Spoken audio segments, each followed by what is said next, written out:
Mpenzi mtazamaji, usisahau kusubscribe. Nimekuwekea magoli ya Yanga hapa yote. Yanga akishinda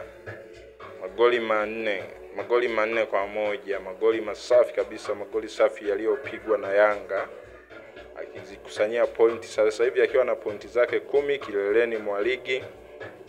Goli la kwanza limefungwa na Maxi Nzingeli. Magoli ya Yanga yote nimekuwekea hapa, ni mwendelezo wa NBC Premier League ya 2025.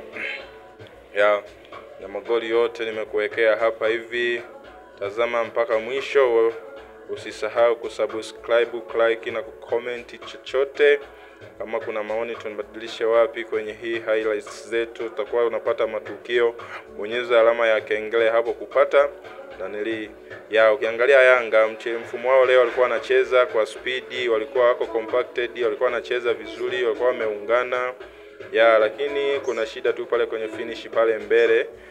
Pacome Prince Mpumelelo Dube naona bado hajarudi kwenye mfumo kabisa, bado hajakaa kwenye form.